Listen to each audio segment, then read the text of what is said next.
The Silent Years.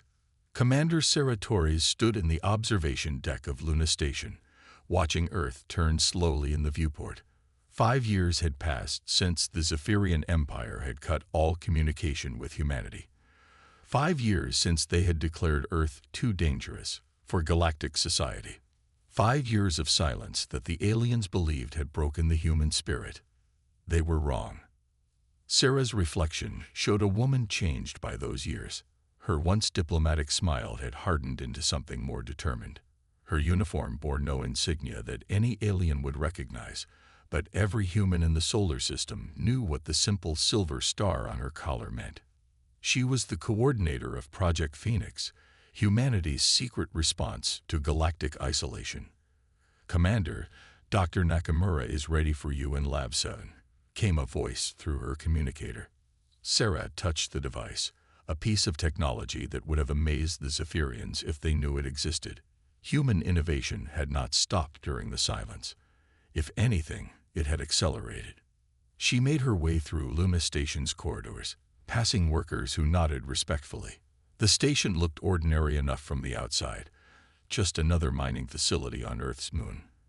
The Zephyrian watchers who monitored the solar system from their distant posts saw exactly what they expected to see. Humans engaged in simple, primitive activities. What they didn't see were the hidden levels deep beneath the lunar surface.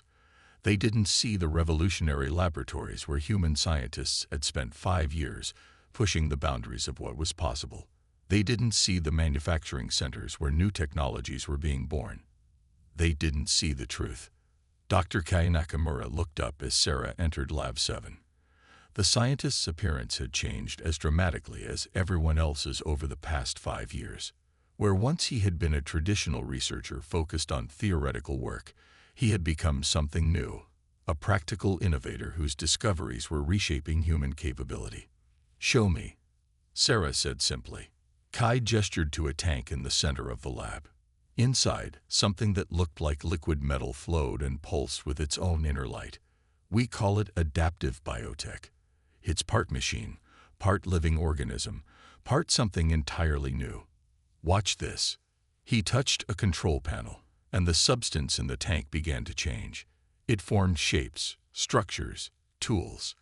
As Sarah watched, it became what looked like a small spaceship, complete with functional systems. "It can become anything we need," Kai said, his voice filled with quiet pride. "A tool, a weapon, a shelter, even a spacecraft. It learns, adapts, and evolves based on what it encounters." The Zephyrians think they know what human technology looks like. They have no idea what we've actually created. Sarah studied the demonstration with the strategic mind that had made her humanity's choice to lead this project.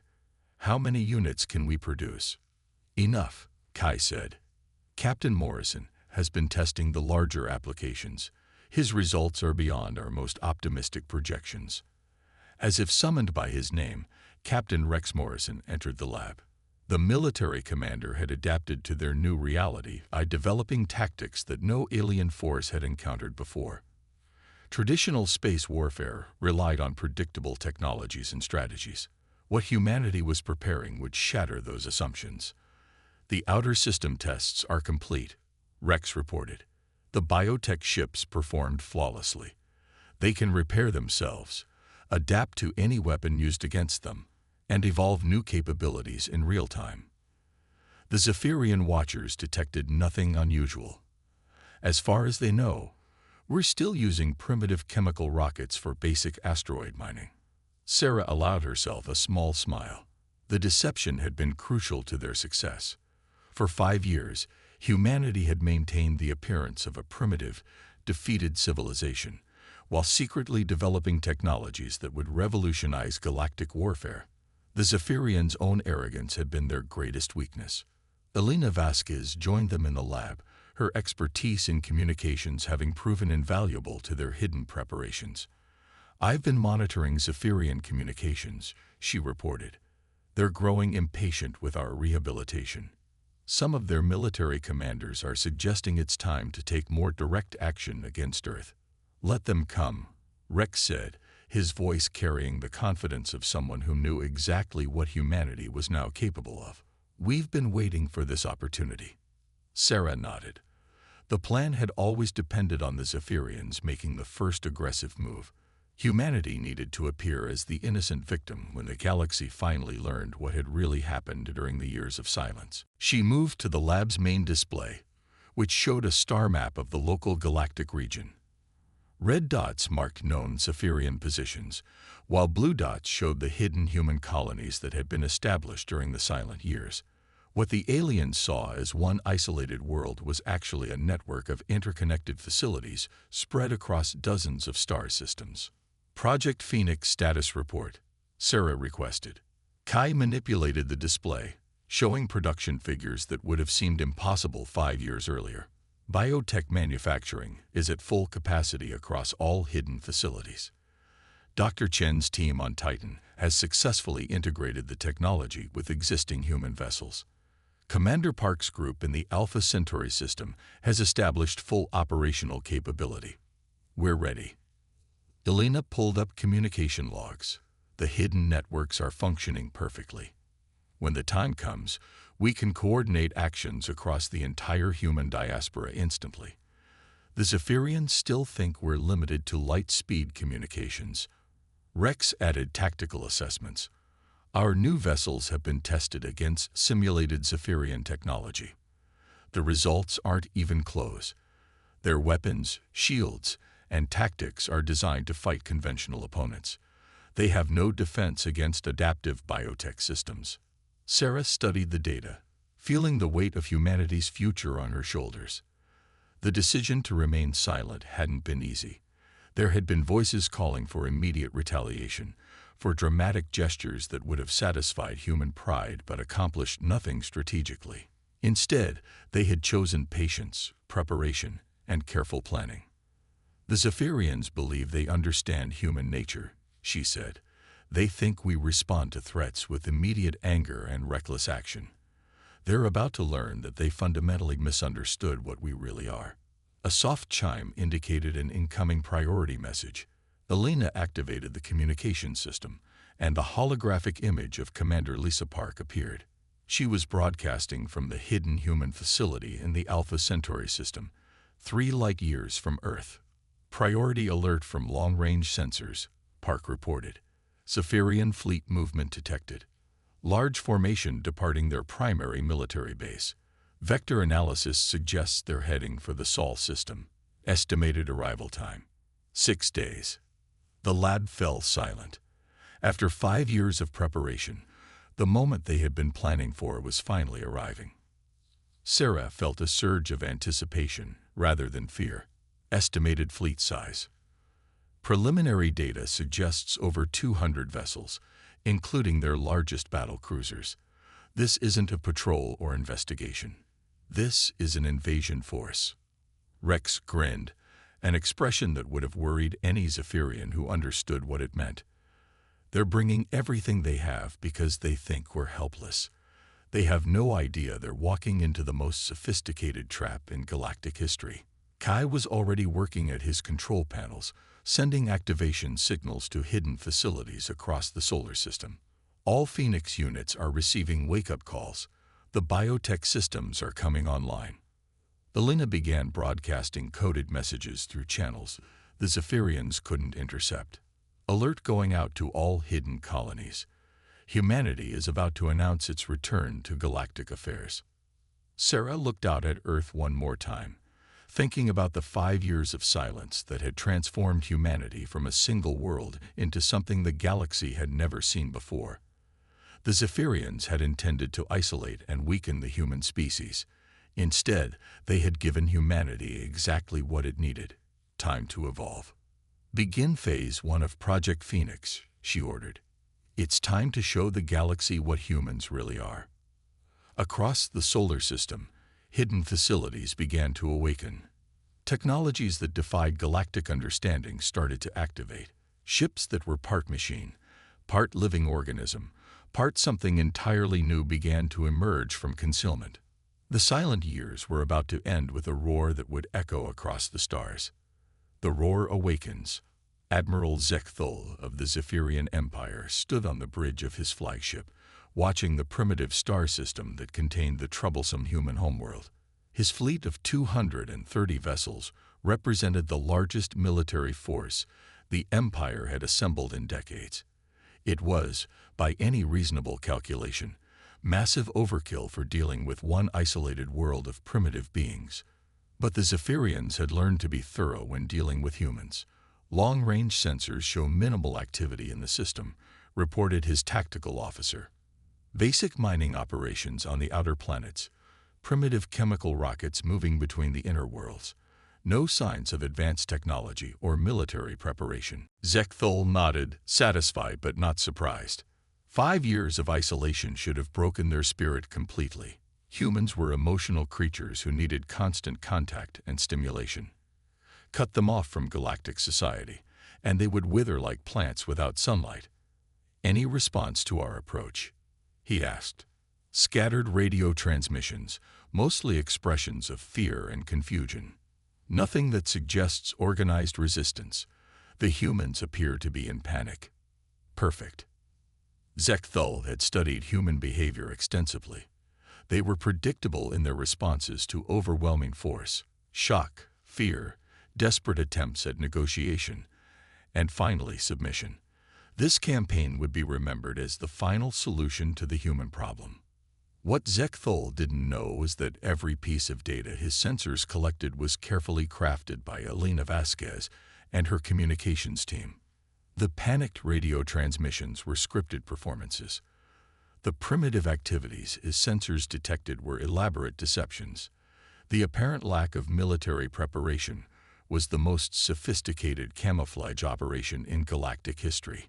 On Luna Station, Sarah Torres watched the approaching Zephyrian fleet with calm satisfaction. Everything was proceeding exactly as planned. "Enemy fleet will reach the outer system in 18 hours, Rex Morrison reported. "All Phoenix units are in position and ready. The Zephyrians are maintaining their expected approach vector. Biotech systems are fully active," Kai Nakamura added. "Every unit is connected to the adaptive network. They'll respond to threats and opportunities faster than any conventional military force can manage." Sarah nodded. The moment of truth was approaching. 5 years of preparation, sacrifice, and careful planning would be tested in the next few hours. But she felt confident rather than nervous. Humanity had used its time well. "Elena, transmit the final deception signal. Make sure the Zephyrians believe they're facing a completely defenseless world." Elena activated her communications array, broadcasting what appeared to be desperate pleas for mercy from Earth's government. The messages were carefully designed to reinforce Zephyrian assumptions about human weakness and disorganization. Admiral Zekthul received the transmissions with satisfaction. The human leadership was begging for negotiations, offering complete surrender in exchange for minimal considerations. It was exactly what he had expected from a broken species. "They're requesting permission to send a diplomatic vessel to discuss terms," his communications officer reported. "Denied." Zekthul responded immediately. "Humans are known for their deceptions. We will not risk being drawn into one of their primitive tricks. Proceed with the original plan." The Zephyrian fleet crossed into the outer solar system, their sensors detecting what appeared to be scattered mining operations and a few primitive defense satellites, exactly what their intelligence had predicted they would find. What they didn't detect were the biotech systems hidden throughout the asteroid belt, camouflaged as ordinary rocks and debris. They didn't notice the adaptive sensors that were already analyzing their ships, weapons, and tactics. They had no idea that every move they made was being studied by an intelligence network that spanned multiple star systems. "Sir," the tactical officer said, sounding puzzled, "I'm detecting some unusual energy signatures near the larger asteroids. Could be natural phenomena, but the patterns are somewhat regular." Zekthul frowned. He had specifically ordered his forces to be alert for any signs of human trickery.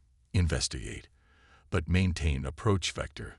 Whatever primitive traps they may have prepared won't affect a fleet of this size.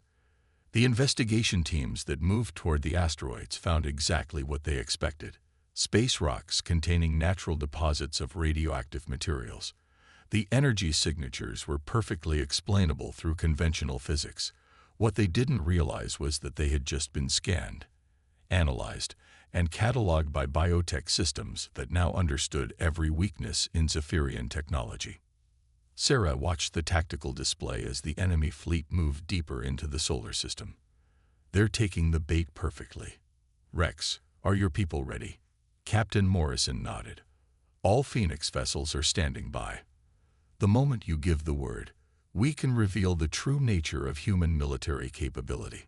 The Zephyrian fleet reached the middle system, their sensors now detecting the primitive industrial facilities on Mars and the basic defense platforms around Earth. Everything appeared exactly as their intelligence predicted: a defenseless world waiting to be claimed. That was when Sarah Torres gave the order that changed galactic history. "All units, this is Phoenix Command. Operation Thunderclap is now active. Show them what humanity has become." Across the solar system, the deception ended. What the Zephyrians had thought were simple asteroids suddenly transformed. Biotech systems that had been perfectly camouflaged revealed their true nature as they shifted into attack configurations. Ships that were part organism, part machine, part something entirely beyond galactic understanding emerged from hiding places that should have been impossible to conceal anything larger than a small probe. Admiral Zekthul stared in shock as his sensors suddenly detected over 500 human vessels, where moments before there had been empty space. How is this possible? Where did they come from? His tactical officer was frantically trying to update their target analysis. "Sir, these aren't matching any known human ship designs. The energy signatures are unlike anything in our databases. They appear to be adapting to our sensor scans in real time." The first engagement began near Jupiter, where a Zephyrian scouting force encountered a group of human biotech vessels. The aliens opened fire with weapons that had proven effective against every known military technology in the galaxy. The human ships absorbed the weapon's fire, analyzed it, and adapted. Within seconds, they had developed immunity to the Zephyrian weapons and begun returning fire with energy systems that seemed to learn and evolve with each shot. The scouting force was destroyed in minutes. "Impossible," Zekthul breathed. "No technology can adapt that quickly. No species has ever developed self-modifying military systems." Rex Morrison's voice came through on an open channel, speaking perfect Zephyrian. "Admiral Zekthul, this is Captain Rex Morrison of the Human Defense Force. You are trespassing in sovereign human space. You have 60 seconds to begin withdrawal, or we will demonstrate why isolating humanity was the worst strategic mistake in galactic history." Zekthul's shock turned to rage. "You dare threaten the Zephyrian Empire? We have over 200 of the most advanced warships in the galaxy. You are one primitive world with delusions of grandeur." Rex's response was calm and confident. "Admiral, you're not facing one world. You're facing a species that spent 5 years using your gift of isolation to become something you never imagined. Elena, show him what we've built." Elena Vasquez activated systems that had been hidden throughout the galaxy. Suddenly, the long-range sensors detected human facilities in dozens of star systems. What the Zephyrians had thought was a single isolated world was revealed to be a vast network of colonies, research stations, and military bases. But the greatest shock came when Kai Nakamura's biotech systems fully revealed themselves. The human ships began to demonstrate capabilities that defied everything the Zephyrians thought they knew about military technology. Vessels that could repair themselves instantly. Weapons that evolved new attack methods in real time. Defense systems that learned from every assault and became stronger. The Battle of the Outer Rim lasted 6 hours. When it ended, the mighty Zephyrian invasion fleet had been reduced to 37 damaged vessels fleeing toward the edge of the solar system. Sarah Torres stood on Luna Station, watching the retreat with satisfaction. But the real message was just beginning. The Luna opened communication channels across the entire galaxy, broadcasting on every frequency used by every known civilization. The message was simple, clear, and unmistakable. This is Commander Torres of the Human Federation. For 5 years, the galaxy has believed that humanity was contained, isolated, and weakened. This was a deception. We used those years to evolve beyond your comprehension. We are no longer the species you remember. We are something new, something you created through your own fear and arrogance. Humanity has returned to galactic affairs. We are no longer asking for permission to exist. We are announcing our presence. The age of human silence is over. The stars will now hear our voice. The message was accompanied by detailed technical specifications of the biotech systems, proof of the hidden colony networks, and a demonstration of military capabilities that made every galactic power immediately recalculate their strategic positions. Admiral Zekthol, commanding what remained of his fleet from his damaged flagship, sent a final transmission to his superiors. The humans, they were never contained. They were preparing. We didn't isolate them. We gave them exactly what they needed to become unstoppable. The galaxy has a new power, and we created it. Torres looked out at the stars, thinking about the journey that had brought humanity to this moment. The Zephyrians had expected Earth's silence to be permanent. Instead, that silence had been the prelude to a roar that would reshape galactic civilization. Humanity had returned to the stars, and the universe would never be the same.